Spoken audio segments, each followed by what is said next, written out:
told, said, told,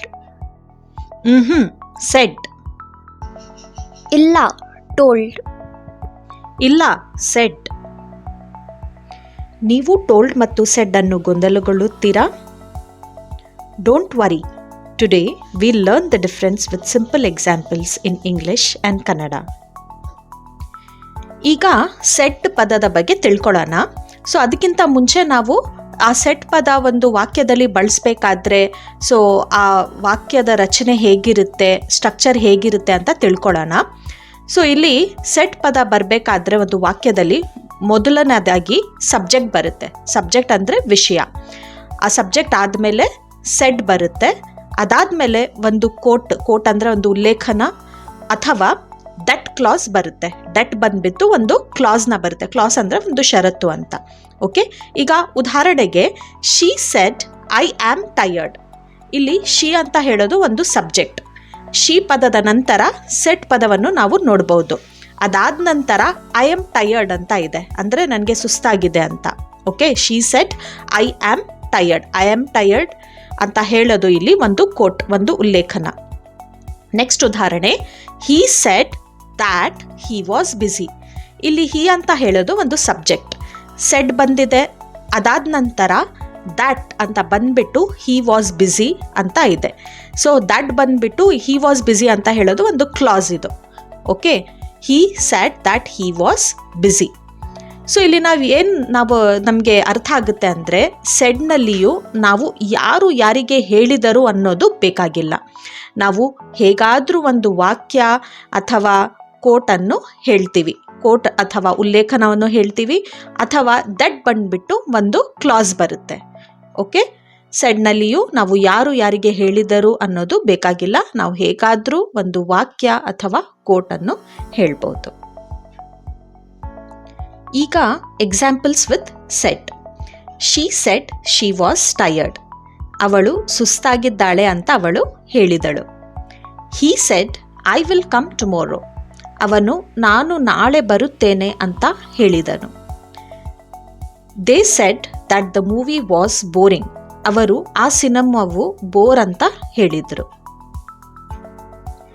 ಈ ವಾಕ್ಯಗಳಲ್ಲಿ ನೀವು ಮೊದಲನೇದಾಗಿ ನೋಡಬಹುದು, ಶಿ ಎಂಬ ಪದ ಬಂದಿದೆ, ಹಿ ಎಂಬ ಪದ ಬಂದಿದೆ, ದೇ ಎಂಬ ಪದ ಬಂದಿದೆ. ಇವೆಲ್ಲವೂ ಸಬ್ಜೆಕ್ಟ್ ಅಂದರೆ ವಿಷಯ. ಅದಾದ ನಂತರ ಸೆಡ್ ಎಂಬ ಪದ ಬಂದಿದೆ. ಅದಾದಮೇಲೆ ಒಂದು ಕೋಟ್ ಅಥವಾ ಒಂದು ಕ್ಲಾಸ್ ಬಂದಿದೆ. She was tired, I will come tomorrow, the movie was boring, that the movie was boring. So ಒಂದು ಕ್ಲಾಸ್ ಅಥವಾ ಒಂದು ಕೋಟ್ ಅಂದರೆ ಉಲ್ಲೇಖನವನ್ನು ನೋಡಬಹುದು ನೀವು ಈ 3 ಉದಾಹರಣೆಗಳಲ್ಲಿ. ಈಗ ಟೋಲ್ಡ್ ಪದದ ಬಳಕೆಯ ಬಗ್ಗೆ ತಿಳ್ಕೊಳ್ಳೋಣ. ಬನ್ನಿ ಸ್ಟಾರ್ಟ್ ಮಾಡೋಣ. ಸೊ ಟೋಲ್ಡ್ ಎಂಬ ಪದ ಒಂದು ವಾಕ್ಯದಲ್ಲಿ ಬರಬೇಕಾದ್ರೆ ಹೇಗೆ ಬರುತ್ತೆ ಅಂತ ತಿಳ್ಕೊಳ್ಳೋಣ. ಸೊ ಮೊದಲನೇದಾಗಿ ಸ್ಟ್ರಕ್ಚರ್, ವಾಕ್ಯ ರಚನೆಯನ್ನು ಹೇಗಿರುತ್ತೆ ಅಂತ ನೋಡ್ಕೊಳ್ಳೋಣ. ಫಸ್ಟಾಗಿ ನಾವು ಮತ್ತೆ ಈ ಟೋಲ್ಡ್ ಎಂಬ ಪದ ಒಂದು ವಾಕ್ಯದಲ್ಲಿ ಬರಬೇಕಾದ್ರೆ ಫಸ್ಟಾಗಿ ಮತ್ತೆ ಸಬ್ಜೆಕ್ಟ್ನೇ ಬರುತ್ತೆ. ಸಬ್ಜೆಕ್ಟ್ ಅಂದರೆ ವಿಷಯ. ಅದಾದ ನಂತರ ಟೋಲ್ಡ್ ಪದ ಬರುತ್ತೆ. ಅದಾದ ನಂತರ ಪರ್ಸನ್ ಅಂದರೆ ಒಂದು ವ್ಯಕ್ತಿಯ ಬಗ್ಗೆ. ಮೀ, ಅಸ್, ಹಿಮ್, ದೇ ಈ ಥರ ಪದಗಳನ್ನು ನಾವು ವಾಕ್ಯದಲ್ಲಿ ನೋಡ್ಬೋದು. ಅದಾದ ನಂತರ ಒಂದು ಕೋಟ್ ಅಂದರೆ ಒಂದು ಉಲ್ಲೇಖನ ಮತ್ತು ದಟ್ ಕ್ಲಾಸ್ನ ನಾವು ನೋಡ್ಬೋದು. ಕೋಟ್ ನೋಡ್ಬೋದು, ಇಲ್ಲ ಅಂದರೆ ಒಂದು ದಟ್ ಕ್ಲಾಸ್ನ ನಾವು ನೋಡ್ಬೋದು. ಈಗ ಉದಾಹರಣೆಗೆ she told me that she was tired. Okay, ಇದು ಒಂದು ಕರೆಕ್ಟ್ ಆಗಿದೆ ಒಂದು ವಾಕ್ಯ. She told me that she was tired.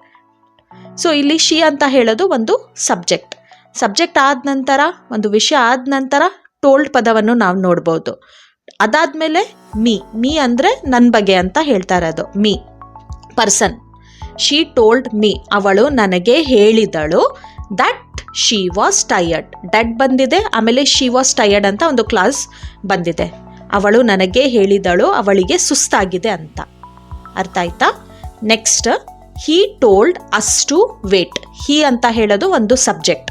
ಮತ್ತೆ ಹಿ ಪದದ ನಂತರ ಟೋಲ್ಡ್ ಎಂಬ ಪದವನ್ನು ನೋಡ್ಬೋದು. ಅದಾದ ನಂತರ ಅಸ್ ಅಂದರೆ ಒಂದು ಪರ್ಸನ್ ಬಗ್ಗೆ, ವ್ಯಕ್ತಿಯ ಬಗ್ಗೆ ಹೇಳ್ತಾ ಇದೆ. ಓಕೆ, ಹಿ ಟೋಲ್ಡ್ ಅಸ್, ನಮಗೆ ಹೇಳ್ತಾ ಇದ್ದಾನೆ. To wait, he told us to wait, ಅವನು ನಮಗೆ ವೇಟ್ ಮಾಡಿ ಅಂತ ಹೇಳ್ತಾ ಇದ್ದಾನೆ. ಸೊ ಟೋಲ್ಡ್ ಎಂಬ ಪದದಲ್ಲಿ ಯಾರಿಗೆ ಹೇಳಿದರು ಅನ್ನೋದನ್ನು ತಪ್ಪದೆ ನಾವು ಹೇಳಬೇಕು. She told me, he told us, ಅವಳು ನನಗೆ ಹೇಳಿದ್ಲು, ಅವನು ನಮಗೆಲ್ಲರಿಗೆ ಹೇಳಿದನು ಅನ್ನೋದು ತುಂಬಾ ಮುಖ್ಯ. Examples with told. She told me that she was happy, ಅವಳು ಸಂತೋಷವಾಗಿದ್ದಾಳೆಂದು ನನಗೆ ಹೇಳಿದಳು. ಸೆಕೆಂಡ್ ಉದಾಹರಣೆ, I told him to take rest, ನಾನು ಅವನಿಗೆ ವಿಶ್ರಾಂತಿ ಪಡೆಯಲು ಹೇಳಿದೆ. ಮೂರನೇದು, he told us a funny story, ಅವನು ನಮಗೆ ಒಂದು ಹಾಸ್ಯಕತೆ ಹೇಳಿದನು. ಈ 3 ಎಕ್ಸಾಂಪಲ್ಸಲ್ಲಿ ನೀವು ನೋಡ್ಬೋದು, ಫಸ್ಟಾಗಿ ನಾವು ಸಬ್ಜೆಕ್ಟ್ ಅಂದರೆ ವಿಷಯವನ್ನು ನೋಡ್ಬೋದು. ಶಿ, ಐ, ಹಿ ಅಂತ ಹೇಳೋದು ಇಲ್ಲಿ ಸಬ್ಜೆಕ್ಟ್, ವಿಷಯ. ಅದಾದ ನಂತರ ಟೋಲ್ಡ್ ಎಂಬ ಪದವನ್ನು ನೋಡ್ಬೋದು. ಅದಾದ ನಂತರ ಪರ್ಸನ್ ಬಗ್ಗೆ ಇದೆ, ವ್ಯಕ್ತಿಯ ಬಗ್ಗೆ ಇದೆ, ಮೀ, ಮೈ, ಅಸ್ ಅಂತ ಇದೆ. ಅದಾದ ನಂತರ ಒಂದು ಕೋಟ್ನ ನಾವು ನೋಡ್ಬೋದು, ಅ ಫನ್ನಿ ಸ್ಟೋರಿ. ಇಲ್ಲಾಂದರೆ ಒಂದು ಕ್ಲಾಸ್ನ ನಾವು ನೋಡ್ಬೋದು, that she was happy. Okay, ಈ ಥರ ನಾವು ನೋಡ್ಬೋದು. I told him to take rest, him ಅಂತ ಹೇಳೋದು ಒಂದು ವ್ಯಕ್ತಿಯ ಬಗ್ಗೆ ಹೇಳ್ತಾ ಇದೆ. ಐ ಸಬ್ಜೆಕ್ಟ್, ಟೋಲ್ಡ್, ಅದಾದ ನಂತರ ಹಿಮ್ ಅಂತ ಹೇಳೋದು ಪರ್ಸನ್ ಬಗ್ಗೆ ಹೇಳ್ತಾ ಇದ್ದೀವಿ. ಟು ಟೇಕ್ ರೆಸ್ಟ್ ಅಂತ ಹೇಳೋದು ಒಂದು ಕೋಟ್, ಒಂದು ಉಲ್ಲೇಖನ. Role play example. What did your boss say? He said he was not happy. He told me to work harder. He said he was not happy ಅಂತ ಒಂದು ವಾಕ್ಯವನ್ನು ನಾವು ನೋಡ್ಬೋದು. ಹಿ ಸೆಡ್ ಅಂದರೆ ಯಾರಿಗೆ ಹೇಳಿದ್ರು ಅನ್ನೋದು ಒಂದು ಸ್ಪಷ್ಟವಿಲ್ಲ ಇಲ್ಲಿ. He told me to work harder, ಇಲ್ಲಿ ನೋಡಿ ಹಿ ಟೋಲ್ಡ್ ಮೀ ಅಂತ ಹೇಳೋದು, ಹಿ ಟೋಲ್ಡ್ ಮೀ ಅಂದರೆ ನನಗೆ ಹೇಳಿದ್ರು ಅನ್ನೋದು ಒಂದು ಸ್ಪಷ್ಟವಾಗಿದೆ. ಹಿ ಟೋಲ್ಡ್ ಮೀ, ನನಗೆ ಹೇಳಿದ್ರು ಅಂತ ಇಲ್ಲಿ ಬರುತ್ತೆ ಅರ್ಥ. He said he was not happy. He told me to work harder. Rules. Use said when you're not mentioning who the person is talking to. Said ಉಪಯೋಗಿಸೋದು ಯಾರಿಗೆ ಹೇಳಿದ್ರು ಅನ್ನೋದನ್ನು ಹೇಳದೆ ಇದ್ದಾಗ. Use told when you mention who the person is talking to. Told ಉಪಯೋಗಿಸೋದು ಯಾರಿಗೆ ಹೇಳಿದ್ರು ಅನ್ನೋದನ್ನು ಹೇಳ್ತಾ ಇದ್ದಾಗ. Common mistakes. She said me to wait. ತಪ್ಪು. She told me to wait. She said me ಅಂತ ಹೇಳೋದು ತಪ್ಪು. ಸೆಡ್ಡಿಂದ ಮೇಲೆ ಯಾರೆಂದು ಬರಲಿಕ್ಕಾಗಲ್ಲ. ಟೋಲ್ಡ್ ಮೀ ಅಂತ ಹೇಳೋದು ಸರಿಯಾಗಿರುತ್ತೆ. ಟೋಲ್ಡ್ ಮೀ ಅಂದರೆ ನನಗೆ ಹೇಳಿದಳು ಅಂತ ಬರುತ್ತೆ. ಸೊ ಟೋಲ್ಡ್ ಮೀ ಅಂತ ಹೇಳೋದು ಸರಿಯಾಗಿರುತ್ತೆ. I told that I was busy. ತಪ್ಪು. I said that I was busy ಅಥವಾ I told him that I was busy. ಈ 2 ವಾಕ್ಯಗಳು ಸರಿ ಹೋಗುತ್ತೆ. I said that I was busy, I told him that I was busy. Told ಇಂದ ಮೇಲೆ ಯಾರು ಕೇಳಿದ್ರು ಅನ್ನೋದನ್ನು ಇನ್ಕ್ಲೂಡ್ ಮಾಡಬೇಕು, ಇಲ್ಲದಿದ್ದರೆ ಸೆಡ್ ಬರುವುದು ಸರಿಯಾಗಿರುತ್ತೆ. Quick recap. Use said when you don't mention the listener. Shed ಎಂಬ ಪದ ಯಾರಿಗೆ ಹೇಳಿದ್ರು ಅನ್ನೋದನ್ನು ಹೇಳದೆ ಉಪಯೋಗಿಸೋದು. Use told when you mention who is being spoken to. Told ಎಂಬ ಪದ ಯಾರಿಗೆ ಹೇಳಿದ್ರು ಅನ್ನೋದನ್ನು ಹೇಳಬೇಕು. ಈಗ quiz style practice. Ravi dash that he was sleepy. Ravi said that he was sleepy.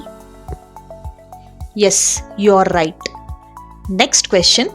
Ravi dash me that he was sleepy. Ravi told me that he was sleepy. Correct. Next question. My teacher dash us to do homework. My teacher told us to do homework. Good. Next question. My teacher dash the homework was important. My teacher said the homework was important. Awesome. Now you know how to use told and said correctly. Try making 3 example sentences and write them in the comments. I believe in you. If I can do it, you can too. Let's make English easy together. I hope you like this video.